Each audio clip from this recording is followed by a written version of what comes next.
ده الدرس الأول في سلسلة تعليم الإنجليزي للمستويات المتوسطة أو English for Intermediate Levels اللي بقدمه في القناة هنا. اللي بيحصل في الكلاس روم هو إن عادة بيكون في تكست، بيكون في باراجراف أو 2 في قطعة كده أنت بتاخدهم وبتقرأ معايا وبنحلل القطعة ديت وبنترجمها. لو في حاجة صعبة بنتكلم عن الجرامر اللي فيها، لو فيها جرامر رول جديدة. فالموضوع بيكون فيه محتوى معين انت ماسكه في ايدك او انت بتسمعه، ممكن يبقى حاجه اوديو، ممكن يبقى listening، فيا اما بتقرا يا اما بتسمع عن موضوع معين وبنتكلم فيه. فده الدرس الاول اللي من النوعيه ديت، وهنتكلم فيه عن الاعتماديه على الكمبيوترز. Dependency on computers. Modern business is heavily dependent on computers. Modern business اللي هي الاعمال التجاريه الحديثه. Heavily dependent يعني بتعتمد بقوه على الكمبيوترز. خد بالك ان كلمه dependent دايما معاها preposition on. preposition معنى حرف جر.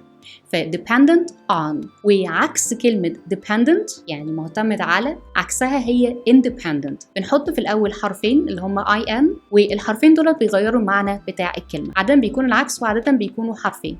زي مثلا كلمة important أنا ممكن أقولها unimportant. important بمعنى مهم، unimportant بمعنى غير مهم، فحطيت un في الأول غيرت المعنى وعكسته. في كمان expensive غالي وعكسها inexpensive. طبعا ممكن يبقى العكس هو cheap رخيص، بس cheap بمعنى رخيص، لكن inexpensive بمعنى مش غالي. Today organizations rely on digital systems. Today معنى اليوم اللي هو النهارده، بس مش مقصود بيها اللي هو النهارده مقصود بيها اللي هو الأيام الحالية. ممكن كمان نقول بدلها nowadays. Organizations اللي هي المنظمات اللي هي بتكون نوع من أنواع الأعمال، نوع من أنواع البيزنس مودلز. في عندنا شركات، في عندنا منظمات. المنظمات دي ممكن تتصنف إن هي تبقى for profit organizations اللي هي منظمات هادفة للربح، أو non-profit organizations اللي هي غير هادفة للربح. ف organizations rely on digital systems الأنظمة الإلكترونية. بتعتمد عليها لإيه بقى؟ خد بالك إن كلمة rely on اللي هي بتعتمد على برضه، فهي زيها زي dependent on،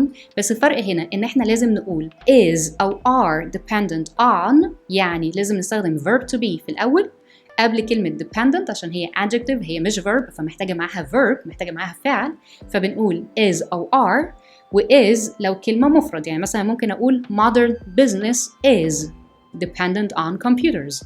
لو أنا جمعت كلمة business وهي كلمة business ليها جمع، ممكن أقول businesses، فهقول modern businesses are dependent on أو heavily dependent on. لكن rely هو الverb نفسه، هو فعل على طول، فهي بتدي نفس المعنى، لكن ممكن نستخدم verb to be مع dependent أو independent. لكن مع rely إحنا مش محتاجين verb to be، هو الverb على طول rely، فبنقول rely on، فبرضه معاها on preposition on، ويعتمد على حاجة. يعتمد على إيه؟ هنا في الجملة ديت digital systems. يعتمد بقى على digital systems ديت أو الأنظمة الإلكترونية. ليه؟ for، كلمة for إحنا لما بننطقها في نص الكلام بنقولها for communication بمعنى الاتصال. ونطقنا كلمة communication ركزنا على الجزء اللي هو قبل المقطع الأخير اللي هو TION، ركزنا على CA اللي هو communication.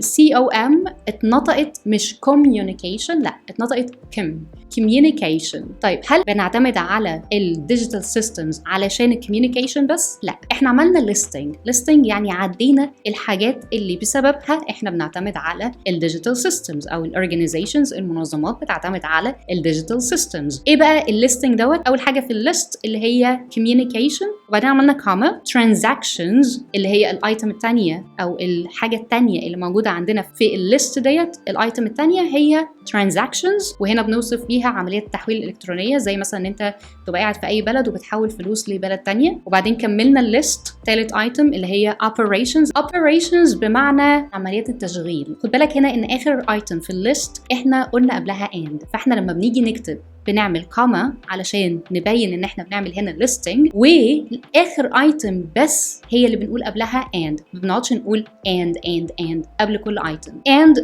global connectivity. global connectivity دي اللي هي الاتصال العالمي. ايه بقى اللي ممكن يحصل من غير computers؟ without computers. without دي اللي هي من غير. without computers businesses الأعمال التجارية would lack بمعنى يفتقد، يعني هيبقى في حاجة ناقصة. ايه بقى اللي هيبقى ناقص دوت؟ عملنا تاني listing، قلنا online platforms المنصات الإلكترونية، digital payment systems أنظمة الدفع الإلكترونية، وبرضو آخر item في الليست بس استخدمنا معاها and، فقلنا and the ability القدرة to operate إن هم يشغلوا حاجة، قلنا operations اللي هي تشغيل، efficiently يعني بكفاءة دي اللي هي إن أنت تعمل حاجة في أقل وقت ممكن بأعلى جودة ممكنة. at scale ديت اللي هي معنى على مستوى كبير، زي ما بيحصل دلوقتي فيما يسمى بالماس production اللي هي تصنيع المنتجات على مستوى كبير. وكل ده بيرجع لإيه؟ بيرجع للكمبيوترز اللي بتشغل الماشينز ديت.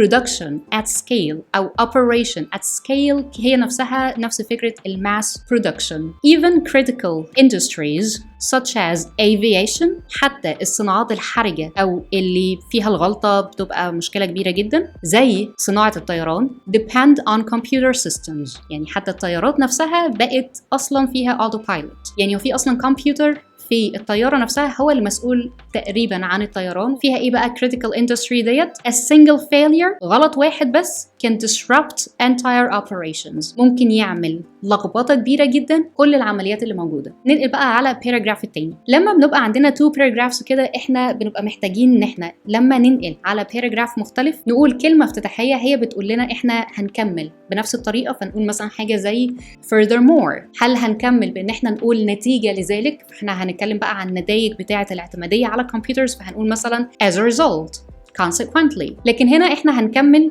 ونقول however ومع ذلك اللي هي زيها زي yet. مع ذلك ايه بقى؟ this level of technology driven transformation is not unique in human history. this level المستوى دوت of الأف هنا بتتنطق v مش f، لو اتنطقت ف فهي كلمة off اللي هي عكس on. technology driven. ايه الكلمة دي؟ كلمة driven هي ال past participle بتاع كلمة drive يقود. driven هي هنا بمعنى مدفوع، يعني حاجة مدفوعة من حاجة تانية. طب مدفوعة من ايه؟ من التكنولوجي. فاحنا ربطنا الكلمتين ببعض وحولناهم مع بعض لصفة technology driven، حطينا في النص الشرطة الصغيرة دي، الشرطة دي اسمها hyphen، وبكده الكلمتين مع بعض بقوا كلمة واحدة اللي هي الصفة adjective علشان يوصف transformation يعني تغيير.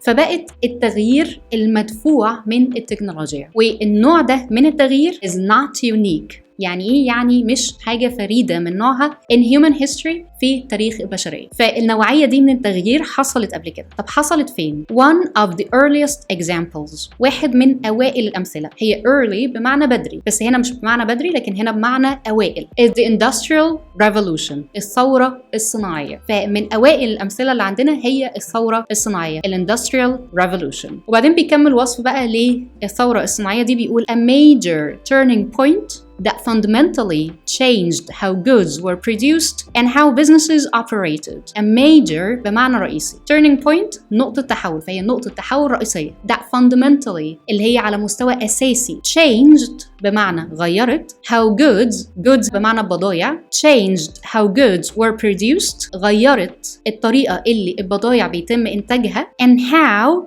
businesses operated وإزاي الأعمال التجارية بيتم تشغيلها.